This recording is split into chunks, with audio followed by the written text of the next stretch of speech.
Hi friends, நான் மாலினி. இன்னைக்கு ரொம்பவே டேஸ்டி அண்ட் ஈஸியான சப்பாத்தி, பூரி, பரோட்டான்னு இட்லி, தோசை எல்லாத்துக்கும் வச்சு சாப்பிட்ற மாதிரி செம்ம டேஸ்டியான வதக்கி அரைச்ச குருமா ரெசிபி தான் பார்க்க போறேங்க. செம்ம டேஸ்டா இருக்குங்க.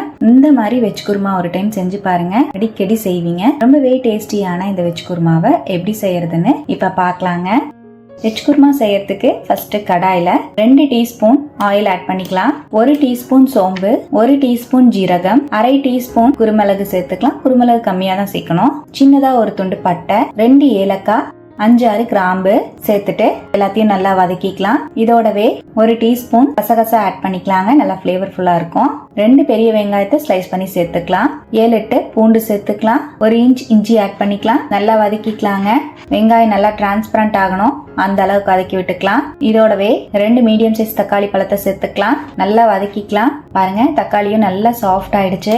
இந்த அளவுக்கு நல்லா வதக்கினதுக்கு அப்புறம் இதோடவே அரை கப் அளவு துருவின தேங்காய் சேர்த்துக்கலாம். அரை டீஸ்பூன் மஞ்சள் தூள் சேர்த்துக்கலாம். நல்லா கலந்து விட்டுக்கலாம். தேங்காய் சேர்த்ததுக்கு அப்புறம் ரொம்ப வதக்க வேண்டாம், ஒரு 2 செகண்ட் மட்டும் வதக்கிட்டு வெளியே எடுத்துடலாம். இப்ப தேங்காவை சேர்த்து நல்லா மிக்ஸ் பண்ணிட்டேன்.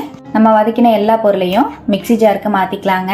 நம்ம நார்மலா குருமாவை தேங்காய் எல்லாம் பச்சையா அரைச்சுதான் செய்வோம். இந்த மாதிரி வெங்காயம் தக்காளி சேர்த்து வதக்கி ஒரு டைம் அரைச்சு செஞ்சு பாருங்க, அல்டிமேட்டான டேஸ்ட்ல இருக்குங்க. இந்த குருமாவை நீங்க சாதத்துக்கு கூட வச்சு சாப்பிடலாங்க. இப்போ நம்ம வதக்கின எல்லா பொருளையும் மிக்ஸி ஜாருக்கு மாத்திட்டேன். தேவையான அளவுக்கு தண்ணி சேர்த்துட்டு நல்லா நைஸா அரைச்சுக்கலாம். பாருங்க, இந்த மாதிரி அரைச்சு எடுத்துட்டேன். இருக்கட்டும், நான் இன்னைக்கு குருமாவை குக்கர்ல ரெடி பண்ணிக்க போறேன். குக்கர்ல 1 டேபிள் ஸ்பூன் ஆயில் ஆட் பண்ணிக்கலாம். ஒரு பிரியாணி இலை ஆட் பண்ணிக்கலாம். ஒரு பெரிய வெங்காயத்தை ஸ்லைஸ் பண்ணி சேர்த்துக்கலாம். ஒரு கொத்து கருவேப்பிலை சேர்த்துக்கலாம். 2 பச்சை மிளகாவை கட் பண்ணி சேர்த்துக்கலாம். நல்லா வதக்கிக்கலாம். பாருங்க, வெங்காயத்தை நல்லா வதக்கிட்டேன். இதோடவே 2 டீஸ்பூன் கொத்தமல்லி பொடி, 1 டீஸ்பூன் மிளகாய் பொடி, அரை டீஸ்பூன் கரம் மசால் பொடி சேர்த்துக்கலாம். பொடி சேர்த்து ஸ்லோ ஃபிளேம்ல வச்சு நல்லா கலந்து விட்டுட்டு இப்ப நம்ம அரைச்சு வச்சிருக்கிற மசாலா பேஸ்ட் ஆட் பண்ணிக்கலாங்க. நல்லா மிக்ஸ் பண்ணிக்கலாம். இப்ப நம்ம அரைச்ச பேஸ்டையும் சேர்த்து நல்லா மிக்ஸ் பண்ணிட்டேன். இதோடவே அரை கப் அளவு கட் பண்ண பீன்ஸ், அரை கப் அளவு கட் பண்ண கேரட் சேர்த்துக்கிறேன். 1/4 கப் அளவு பச்சை பட்டாணி ஆட் பண்ணிக்கிறேங்க. நான் ஃப்ரெஷ்ஷா இருக்கிற பட்டாணி சேர்த்திருக்கேன். அரை கப் அளவு உருளைக்கிழங்கு ஆட் பண்ணிக்கலாம். நல்லா மிக்ஸ் பண்ணிக்கலாம். எல்லாத்தையும் சேர்த்து நல்லா மிக்ஸ் பண்ணிட்டு நீங்க உங்களுக்கு பிடிச்ச காய்கறி ஆட் பண்ணிக்கலாம். காலிஃபிளவர், மஷ்ரூம்னு எது வேணாலும் சேர்த்துக்கலாம். இப்ப எல்லாத்தையும் சேர்த்து நல்லா கலந்துட்டேங்க. இதோடவே மிக்ஸி ஜார் அலசி 3 கப் அளவு தண்ணி சேர்த்துக்கலாம். உங்க திக்னஸ்க்கு தகுந்த மாதிரி நீங்க தண்ணி ஆட் பண்ணிக்கோங்க.